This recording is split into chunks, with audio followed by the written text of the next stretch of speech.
অভ্যুত্থানে জাতীয়তাবাদী যুব দলের ৭৮ জন নেতার পরিবারকে আজকে এই অনুষ্ঠানে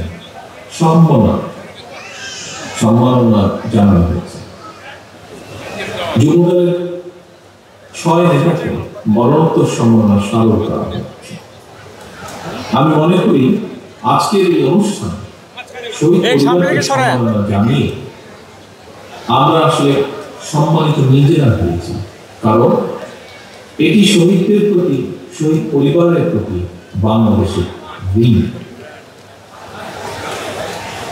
একমাত্র শহীদদের আকাঙ্ক্ষার বাংলাদেশ গঠনের মাধ্যমে তাদের এই ঋণ পরিশোধ করা সম্ভব বলে আমি মনে করি। আল্লাহ যেন তাদের মৃত্যুকে শহীদ মৃত্যু হিসাবে কবুল করে। আল্লাহর দরবারে আমরা সবাই সেই প্রার্থনা জানাই। গণ অভ্যুত্থানের দেশে বিদেশে ভূমিকা রাখা নেতাকর্মীদেরকেও এই অনুষ্ঠানে বিশেষ সম্মাননা জানানো হয়েছে, আমি যতটুকু জানি। সম্মানিত উপস্থিতিবৃন্দ, আজকের এই অনুষ্ঠানে একই সঙ্গে খুব সম্ভব এই অনুষ্ঠানের আগে একটি চিত্রাঙ্কন প্রতিযোগিতা ছিল এবং সেখানে অংশগ্রহণকারী খুব সম্ভবত সেরা 50 জনকে স্মরণ এবং একই সাথে এটি গিফট প্রদান করা হয়েছে। অবশ্যই এটি একটি প্রশংসনীয় উদ্যোগ। সন্তানতুল্য মেধাবী এই শিশু কিশোরদের আমরা আদর এবং ভালোবাসা জানি। শিশু কিশোর চিত্রাঙ্কন প্রতিযোগিতায় আমি যতটুকু জেনেছি প্রায় ১৫০০-এর মতো শিশু কিশোর অংশগ্রহণ করেছে। উপস্থিত বর্তমানে ফোন, কম্পিউটার, ভিডিও গেম সহ নানা রকম ইলেকট্রনিক্স আইটেম শিশুদের মনোযোগের কেন্দ্রবিন্দুতে ব্যাপক প্রভাব বিস্তার করেছে, শুধু বাংলাদেশে পুরো পৃথিবীতে। এমন পরিস্থিতিতে শিশু কিশোরদের চিত্রাঙ্কন প্রতিযোগিতায় এমন একটি সৃজনশীল কাজে অংশ নিয়েছে, আমি মনে করি খুব সম্ভবত তাদের পুরস্কার পাওয়ার জন্য এটাই যথেষ্ট। সেজন্য ১৫০০ শিশু কিশোর যারা এই চিত্রাঙ্কন প্রতিযোগিতায় অংশগ্রহণ করেছে তাদের প্রত্যেককে যদি বই সহ একটি ছোটখাটো একটি পুরস্কার পৌঁছে দেওয়া যায়, মনে হয় সেটি বোধহয় ভালো হবে। আমি যুব দলের নেতৃবৃন্দকে এই বিষয়টাকে বিবেচনা করার জন্য অনুরোধ করব। সম্মানিত উপস্থিতিবৃন্দ, আজকের এই শিশু কিশোরদের মধ্যে কিন্তু লুকিয়ে আছে আমাদের ভবিষ্যৎ বাংলাদেশ। এই শিশু কিশোরদের মধ্যে লুকিয়ে আছে প্রতিভা। আপনাদের অনেকে নিশ্চয়ই মনে আছে স্বাধীনতার ঘোষক শহীদ রাষ্ট্রপতি জিয়াউর রহমান শিশু কিশোরদের নিয়ে নতুন কই নামে একটি ট্যালেন্ট হান্ট প্রতিযোগিতা চালু করেছে। আমি জানি না, তবে এখানে যে বহু মানুষ উপস্থিত আছেন, হয়তোবা আপনাদের মধ্যে এখানে কেউ না কেউ হয়তোবা আছেন যারা নতুন কই সদস্য ছিলেন না। শিশু কিশোরদের নিয়ে এই ধরনের একটি সুন্দর আয়োজনের জন্য আমি আবারও যুব দলকে বিশেষভাবে ধন্যবাদ জানাই, কারণ এখানে কয়েকজন বক্তব্য দিয়েছেন। খুব সম্ভব মহাসচিব সাহেব ওনার বক্তব্যে কিছুটা তুলে ধরেছেন। আমরা রাজনীতির যে গুণগত পরিবর্তনের কথা বলছি, আজকের এই যে চিত্রাঙ্কন প্রতিযোগিতা বা আজকের এই সামগ্রিক অনুষ্ঠান তার একটি প্রতিফলন বলে আমি মনে করি। ভবিষ্যতে শিশু কিশোরদেরকে নিয়ে এই ধরনের আরো সুন্দর সৃজনশীল অনুষ্ঠান আয়োজিত হবে, এটি ব্যক্তিগতভাবে আমার একটি বিশ্বাস প্রত্যাশা। সম্মানিত উপস্থিতিবৃন্দ, সকল পর্যায়ের উপস্থিতিবৃন্দ, বাংলাদেশ ৫৪ বছর পার করেছে। আজকে এখানে শহীদ পরিবারের এক বোনের কাছ থেকে আমরা একটি বক্তব্য শুনেছি। আমরা এখানে একজন আলোচক সাইদ আব্দুল, ওনার বক্তব্য একটি অংশ আমরা শুনেছি। মহাসচিব সাহেব ওনার বক্তব্য তুলে ধরেছেন। কি সেটি? বিগত 17 বছর আমরা এই দেশের মানুষ তাদের রাজনৈতিক অধিকার অথবা অধিকারের জন্য আন্দোলন করেছে, সংগ্রাম করেছে, অত্যাচার নির্যাতন সহ্য করেছে, গুম খুনের শিকার করেছে। আজকে মঞ্চের শহীদ পরিবারের সদস্য যারা বসে আছেন, কতটা ত্যাগের বিনিময়ে আজ এই মুহূর্তে যে জায়গায় আমরা বসে আছি, এই মুহূর্তে অর্জন করতে কতটা ত্যাগ আমাদেরকে করতে হয়েছে তার প্রমাণ এই মঞ্চ আজকে। প্রিয় সহকর্মীবৃন্দ, এর মধ্যে আমিও কয়েকবার বলেছি, অনেকবার বলেছি, গত কয়েক মাসে বহু বক্তা বলেছেন, বহু জায়গায় বিভিন্ন মানুষ বলতেছেন যে আমরা যদি শহীদদেরকে সত্যিকার ভাবে সম্মানিত করতে চাই, শুধু জুলাই আগস্ট না, বিগত 15 বছর ধরে বিএনপি সহ বিভিন্ন রাজনৈতিক কর্মীর বাইরেও সমাজের বিভিন্ন মানুষ, বিভিন্ন শ্রেণী পেশার মানুষ যারা নিজেদের অধিকারের কথা তুলে ধরতে গিয়ে, নিজেদের দাবি আদায় করতে গিয়ে বিভিন্নভাবে সেই পলাতক স্বৈরাচারে অত্যাচার নির্যাতনের শিকার হয়েছে।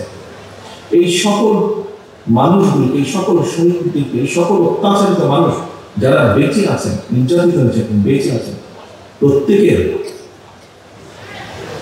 সেই ত্যাগের প্রতি যদি আমাদের সম্মান জানাতে হয়, তাহলে অবশ্যই আমাদেরকে সামনে বাড়তে হবে, আমাদেরকে সামনে এগোতে হবে, এই দেশকে সামনে নিয়ে যেতে হবে।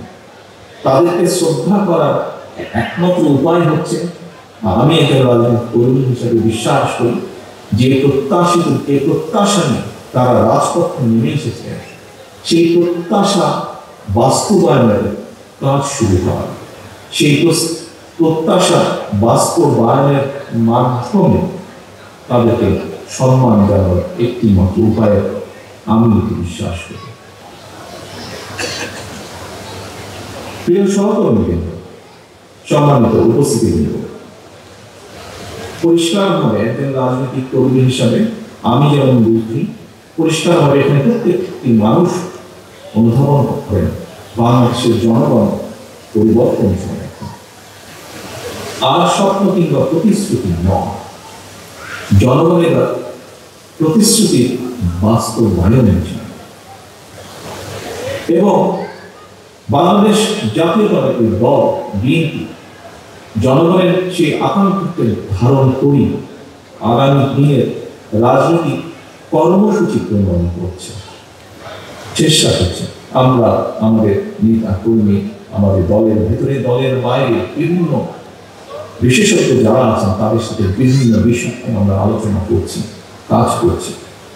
আমাদের আগামী দিনের নীতি জনগণের জীবন উন্নয়নে, রাজনীতি, দেশে বিদেশে কর্মসংস্থান সৃষ্টি এবং নিরাপদ কর্মপরিবেশ নিশ্চিত করা, এটি হবে আমাদের রাজনীতির অন্যতম মূল লক্ষ্য।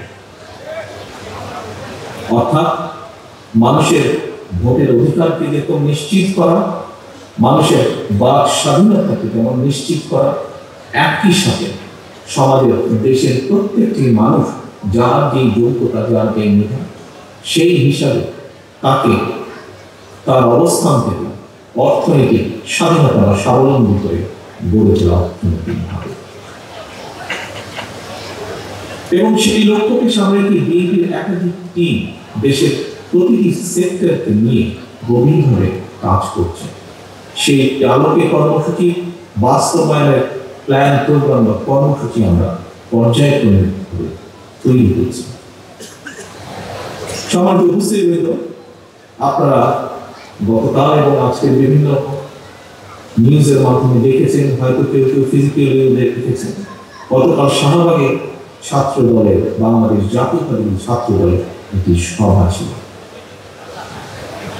শিক্ষার্থীদের জন্য বিএনপি নেওয়া কয়েকটি কর্ম পরিকল্পনার রূপরেখা সংক্ষিপ্তভাবে, যেহেতু বিশাল একটি সমাবেশ ছিল, সেখানে হয়তো ডিটেইল তোলা সম্ভব না, বলা সম্ভব না, সংক্ষিপ্তভাবে আমি তুলে ধরেছিলাম।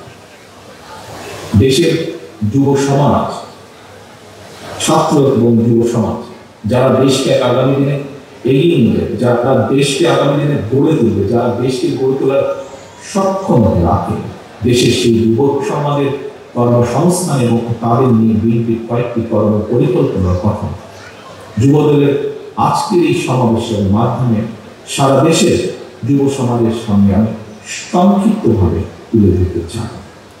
এবং এটি আমরা শহীদ পরিবারের এক বোনের কাছ থেকে শুনেছি, তারাও কাজ চান, বেঁচে থাকতে চান। কাজে এটি শহীদ পরিবারেরও দাবি, কারণ তারাও চান যে সদস্য শহীদ হয়েছে তার সেই প্রত্যাশিত বাংলাদেশ জন্য আমরা যারা রয়ে গিয়েছি আমরা যাতে গড়ে তুলতে সচেষ্ট।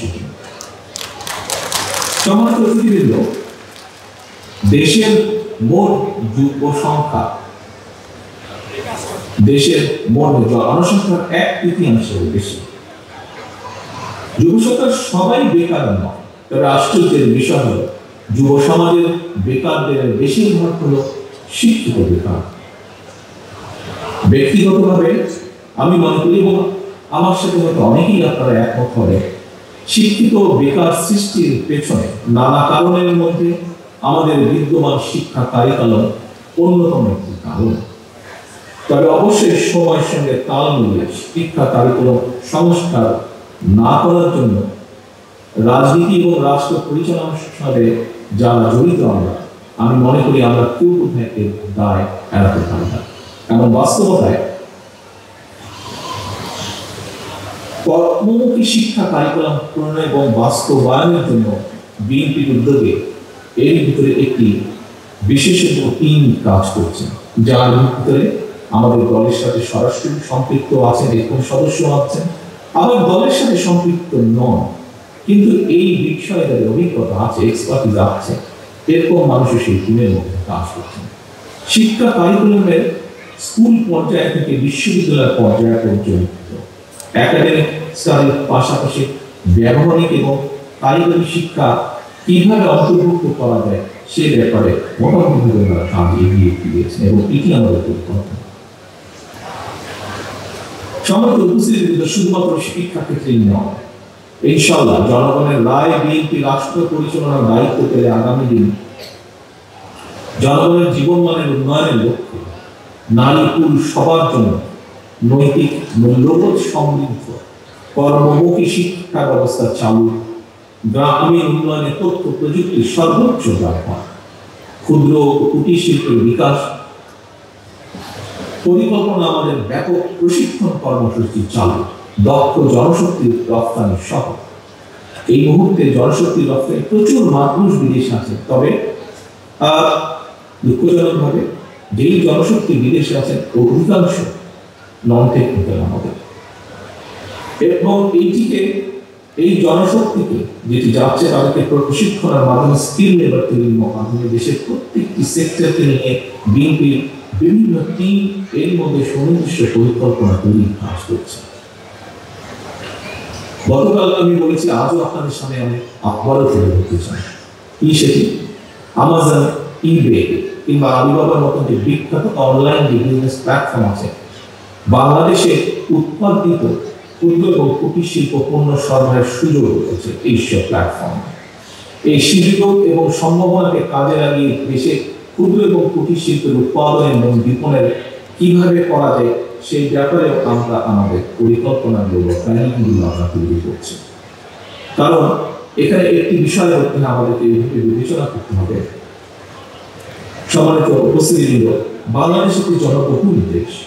হ্যাঁ, আমরা এর আগে দেখেছি, স্বৈরাচারের আমলে দেখেছি বহু টাকা খরচ করে কিছু কিছু প্রজেক্ট তারা তৈরি করেছে, কিন্তু আমাদের দরকার আমাদের দেশের মানুষগুলোকে, যারা যোগ্য মানুষ, যুব সমাজকে কর্মসংস্থানের ব্যবস্থা করা।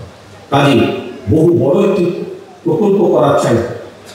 আমরা মনে করি যদি আমরা ছোট ছোট উদ্যোক্তাকে তৈরি করতে পারি, এন্টারপ্রেনারকে তৈরি করতে পারি, যারা ছোট ছোট কুটির শিল্প তৈরি করবে, মাঝারি শিল্প তৈরি করবে, যারা আবার বহু মানুষকে কর্মসংস্থানের ব্যবস্থা তৈরি করবে, তাহলে দেশের যুব সমাজ সহ সমাজের বিভিন্ন মানুষের কর্মসংস্থান আমরা করতে পারবো। সেজন্যই আমরা এই পরিকল্পনাগুলো গ্রহণ করছি।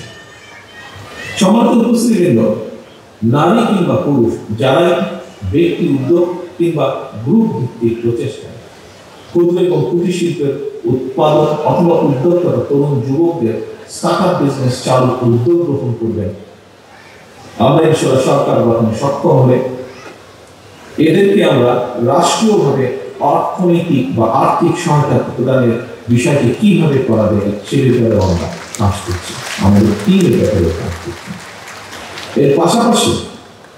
এর পাশাপাশি কর্মক্ষম জনসংখ্যাকে জনসম্পদে রূপান্তর করার লক্ষ্যে আমরা আমাদের যে চিন্তাটি রয়েছে সেটি হচ্ছে দেশের বিভিন্ন জায়গায়, প্রথমেই হয়তো একদম জেলা বলে সম্ভব হবে না, খুব সম্ভব আমরা চেষ্টা করবো বড় বিভাগ বলি এবং বড় জেলা বলি ব্যাপক প্রশিক্ষণের ব্যবস্থা করতে। কি প্রশিক্ষণ? এর ভিতরে plumbing, electrician, mechanic, dental hygienist অথবা মেডিকেল টেকনিশিয়ান এর মতো এই ধরনের, এছাড়াও স্বল্প মেয়াদী ট্রেনিং কোর্স এইগুলো চালু করা যায় বা কিভাবে চালু করা যায়, কারণ এসব কোর্স প্রণয়ন এবং বাস্তবায়ন পরিকল্পনা নিয়ে এর ভিতরে আমরা কাজ করছি এবং যা আমরা দেখতে পাচ্ছি যে এইগুলোর মাধ্যমে আমরা বহু মানুষকে দেশের ভিতরে যেমন কর্মসংস্থানের ব্যবস্থা করে দেওয়া সম্ভব হবে, একইভাবে আমরা দক্ষ বা স্কিল লেবার আমরা প্রাপ্ত করবো যেটা ভ্যালু অ্যাড করবে, আরো অধিক সংখ্যক বৈদেশিক মুদ্রা তারা আমাদেরকে পাঠাতে সক্ষম হবে।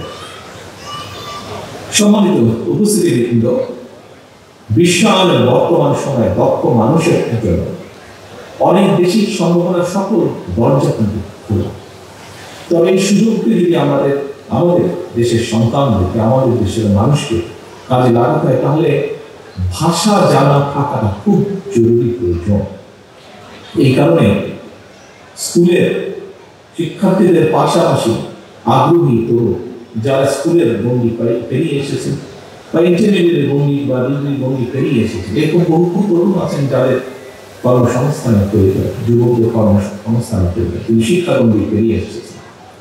এই মানুষগুলোকে বিভিন্ন আন্তর্জাতিক ভাষা, বাংলা ভাষার পাশাপাশি ইংরেজি, আরবি, Mandarin, Japanese, Spain, Germany, Italian বিশ্বের বহুল প্রচলিত ভাষা শেখানোর জন্য আমরা ভাষা শিক্ষা কোর্স চালু করবো, যেটি শুধু ঢাকা শহরে সীমাবদ্ধ থাকবে না, এটিকে আমরা ডিস্ট্রিক্ট লেভেল, বিভাগ লেভেল পর্যন্ত আমরা ছড়িয়ে দিতে চাই। ল্যাঙ্গুয়েজ সেন্টারের স্বল্পমেয়াদী ভাষা শিক্ষা কোর্স শেখানোর জন্য দেশে এবং বিদেশ থেকে আমরা চেষ্টা করবো দেশের মধ্যেই রাখতে, যদি প্রয়োজন হয় আমরা বিদেশ থেকেও শিক্ষক নিয়োগ আমরা দিব। এছাড়াও কিন্তু এই মুহূর্তে দেশে বিদেশ ফেরত অনেকেই রয়েছে যাদের বিভিন্ন দেশের ভাষা জ্ঞান রয়েছে, আমরা তাদেরকেও শিক্ষক হিসেবে পার্ট টাইম শিক্ষকতা সেই সুযোগটা কিভাবে দেওয়া যায় সেটির ব্যাপারে আমরা চিন্তা ভাবনা করছি, আমাদের টিম সেভাবে কাজ করছে। সম্মানিত অতিথিবৃন্দ, মাতৃভাষার পাশাপাশি বিদেশি কোনো ভাষার উপরে প্রাথমিক দক্ষতা অর্জন করতে পারলে আমার কাছে মনে হয় বিশ্বের অনেক দেশে কিন্তু সহজেই কর্মসংস্থান করা সম্ভব। বিশ্বের অনেক দেশে বিভিন্ন সেক্টরে দক্ষ এবং প্রশিক্ষিত কর্মীর প্রয়োজন রয়েছে, অনেকেই প্রশ্ন করতে পারেন যে আপনারা যে এগুলো করবেন তারপরে এই মানুষগুলো কোথায় যাবে, কিভাবে তারা বিদেশে চাকরি পাবে বা এই ব্যবস্থাটা কিভাবে কি হতে পারে।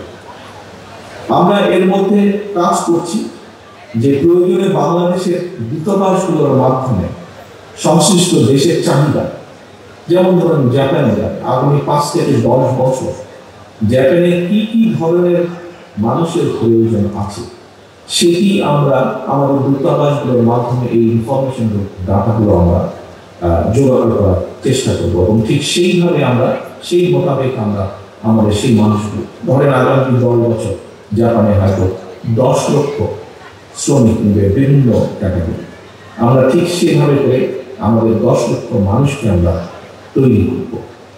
আমরা কর্মক্ষম বেকার যুবশক্তিকে সংশ্লিষ্ট ওই বিষয় প্রশিক্ষণ দেব, দক্ষ জনশক্তিকে আমরা রূপান্তর করব এবং এই পদক্ষেপ শুধু বিদেশের বাজারে নয় বরং আমরা দৃঢ়ভাবে বিশ্বাস করি একটি দেশের বাজারে ভূমিকা রাখতে সক্ষম হবে। প্রিয় উপস্থিতিবৃন্দ, নাগরিকদের স্বাস্থ্য সেবা নিশ্চিত করার জন্য বিএনপি একটি পরিকল্পনা গ্রহণ করেছে, কর্মসূচি গ্রহণ করেছে। নাগরিকদের প্রাথমিক স্বাস্থ্য সেবা নিশ্চিত করার জন্য আমরা একটি নীতিতে বিশ্বাস করি, যেটি উন্নত বিশ্বের পর এখন তারা এটি প্রয়োগ করছে। কি সেটি?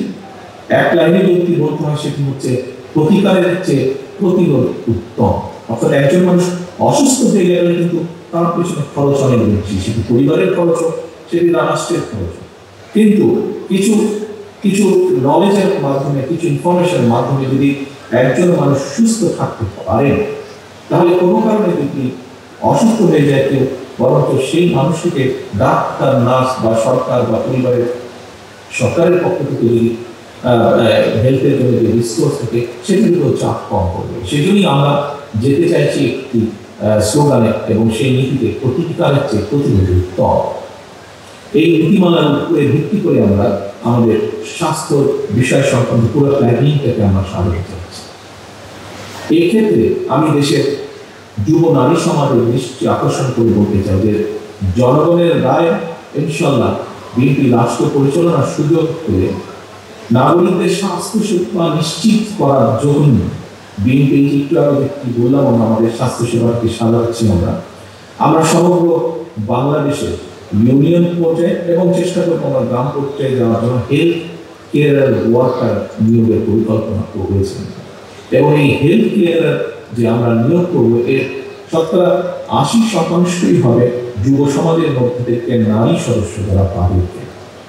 এতে করে একদিকে নারীর অর্থনৈতিক ক্ষমতায়ন ঘটবে, অপরদিকে প্রশিক্ষণ প্রাপ্ত যে আমাদের হেলথ কেয়ার ওয়ার্কার থাকবেন, জনগণের প্রাথমিক স্বাস্থ্য সেবায় তারা একটি গুরুত্বপূর্ণ যুগান্তকারী ভূমিকা রাখতে সক্ষম হবে বলে আমরা দৃঢ় বিশ্বাস করি। সম্মানিত উপস্থিতিবৃন্দ, সুস্থভাবে বেঁচে থাকতে হলে পরিবেশ এবং জলবায়ুর পরিবর্তন একটি গুরুত্বপূর্ণ বিষয়, অত্যন্ত, এবং এদিকে এড়িয়ে যাওয়ার বোধহয় কোনো সুযোগ নেই। বাংলাদেশের সরকারি বেসরকারি সব মিলিয়ে প্রায় 1 লক্ষ নার্সারি বলতে আমি বুঝেছি যেখানে আমরা গাছের চারা তৈরি করি বা গাছের চারা বিক্রয় করি, আমরা এই ধরনের 1 লক্ষ নার্সারির মতো রয়েছে সরকারি এবং বেসরকারি পর্যায়ে মিলিত।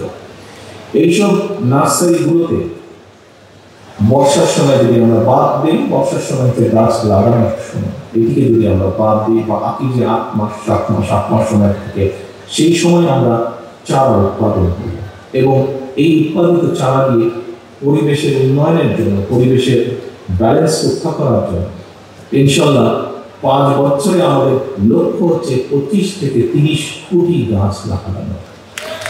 যেই গাছ আমরা মনে করি পরিবেশকে যেমন রক্ষা করবে, একইভাবে বাংলাদেশকে বন্যা খরা থেকে রক্ষা করবে। উপস্থিতবৃন্দ, আরেকটি পরিকল্পনার কথা আপনাদের সামনে আমি তুলে ধরতে চাই। শহীদ রাষ্ট্রপতি জিয়াউর রহমান, শহীদ রাষ্ট্রপতি জিয়াউর রহমানের একটি বিখ্যাত এবং অত্যন্ত জনপ্রিয় একটি কর্মসূচি ছিল। কি সেটি বললে আপনারা সবাই বলতে পারবেন, কাল কর্মসূচি। আমরা বিভিন্ন বিষয় আলোচনা করে দেখেছি। ইনশাআল্লাহ আগামী দিনে সরকার গঠন করতে সক্ষম হলে আমরা যে কোনো মূল্যে সমগ্র দেশের শহীদদের খাল খনন কর্মসূচি আমরা আবার শুরু করব। সেটি দেশের পরিবেশের কারণে, দেশের কৃষকদের পানি সুবিধার্থে, সেটি দেশের হঠাৎ যে আকস্মিক বন্যা অথবা যে বন্যার কর্মসূচি রেগুলার থেকে সকল প্রকার বিষয়কে যদি আমাদের অ্যাড্রেস করতে হয়, এই বিষয়গুলোকে যদি আমাদেরকে মানুষকে রক্ষা করতে হয়, তাহলে এই খাল খনন কর্মসূচি একটি অ্যান্টিবায়োটিকের মতন কাজ করে। কাজে এই কর্মসূচিতে ইনশাআল্লাহ আমরা আবার এটিকে আমরা চাপিয়ে করব।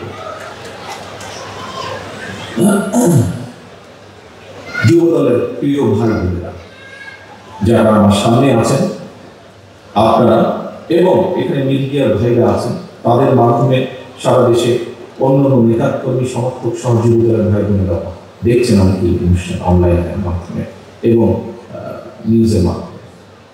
আমি আপনাদের সাথে দীর্ঘ রাজনৈতিক বক্তৃতা হয়তো দিতে পারতাম, সময় পার করতে পারতাম, কিন্তু আমি আগেই বলেছি, আবারও বলছি, আমি বিশ্বাস করি এই মুহূর্তে বাংলাদেশের মানুষ কথা বলার রাজনীতি চাচ্ছে, তারা একটি পরিবর্তন চাচ্ছে, প্রতিশ্রুতি চাচ্ছে না, বরং প্রতিশ্রুতির বাস্তবায়ন চাচ্ছে। জনগণ এখন সুস্থ পরিকল্পনা গ্রহণ এবং প্রতিশ্রুতির বাস্তবায়ন চায় এবং জনগণের সেই প্রত্যাশা পূরণের লক্ষ্যে বিএনপি জনগণের জীবন মান উন্নয়নের সুনির্দিষ্টভাবে কতগুলো পরিকল্পনা গ্রহণ করছে। বহু কিছু করার আছে, আর শুরু করতে হবে একটা, এবং যেগুলো বেসিক জিনিস আমরা সেখান থেকে শুরু করতে চাই। গতকাল ছাত্রদল আয়োজিত অনুষ্ঠানে শিক্ষার্থীদের কর্মসংস্থানে কিছু পরিকল্পনা তুলে ধরেছে। আজ যুব সমাবেশে যুবদলের এই সমাবেশে আপনাদের মাধ্যমে দেশের যুব সমাজের উদ্দেশ্যে আরো কিছু অনেক পরিকল্পনা তুলে ধরেছে আপনাদের সামনে।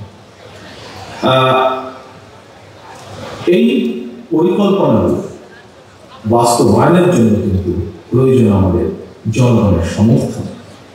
শুধু জনগণের সমর্থনই প্রয়োজন নয়, একই সাথে প্রয়োজন সমগ্র বাংলাদেশের জনগণের সহযোগিতা, প্রয়োজন বিএনপির প্রতি জনগণের রায়। কারণ আমরা মনে করি জনগণই বিএনপির সকল রাজনৈতিক ক্ষমতার উৎস। জনগণের রায় বিএনপি রাষ্ট্র পরিচালনার দায়িত্ব পেয়ে আমরা যত দ্রুততার সাথে সম্ভব এই পরিকল্পনাগুলো বাস্তবায়নের কাজ শুরু করব। তবে সারা দেশে জনগণের কাছে বিএনপির এই যে পরিকল্পনাগুলো গতকাল আজ আপনাদের সামনে তুলে ধরেছি আমি, এইগুলোকে জনগণের কাছে নিয়ে যাওয়ার দায়িত্ব আপনাদের। গতকালকে দায়িত্বগুলো যেমন ছাত্রদলকে দেওয়া হয়েছে, আজকের দায়িত্বগুলো তো আপনাদের যুবদলের নেতাকর্মী, সমগ্র দেশে ছড়িয়ে ছিটিয়ে থাকা যুবদলের নেতাকর্মীদেরকে দেওয়া হয়েছে। এবং ভাগ না, যেহেতু আমাদের এই কর্মসূচিগুলি প্রত্যেকটি যে কথা বলেছেন সাধারণ মানুষের জন্য, দেশের মানুষের জন্য, আপনি যুবদল হন, আপনি স্বেচ্ছাসেবক হন, আপনি ছাত্রদল হন, আপনি বিএনপি হন, আপনি মূল দল হন, আপনি মহিলা দলের কর্মী হন, আপনি আইনজীবী ফোরামের সদস্য হন, যেই হন না কেন, অর্থাৎ আপনি যে শহীদ জিয়ার আদর্শে বিশ্বাস করেন, দেশনেত্রী খালেদা জিয়াকে নেত্রী হিসেবে মেনে নিয়েছেন, আপনাদের সকলের দায়িত্ব আমাদের এই পরিকল্পনাগুলো জনগণের সামনে তুলে কারণ জনগণের রায় আমাদের প্রয়োজন, জনগণের সমর্থন আমাদের প্রয়োজন, জনগণের সহযোগিতা আমাদের প্রয়োজন মানুষের জন্য নাগরিক কর্মসূচি বাস্তবায়নের জন্য। এবার আমি সারা দেশে যুবদলের নেতা কর্মীদের উদ্দেশ্যে কয়েকটি কথা বলতে চাই। বিগত ১.৫ দশকের ফ্যাসিবাদ বিরোধী আন্দোলনে যুবদলের নেতাকর্মীরা নির্যাতন নিপীড়ন উপেক্ষা করে রাজপথে আন্দোলনে সক্রিয় ছিল। আন্দোলন করতে গিয়ে ফ্যাসিবাদী সরকারের পতিত পলাতক ফ্যাসিবাদী সরকারের সকল নির্যাতন ও নিপীড়নের যুবদল পিছিয়ে যায়নি, রাজপথ ছেড়ে যায়নি।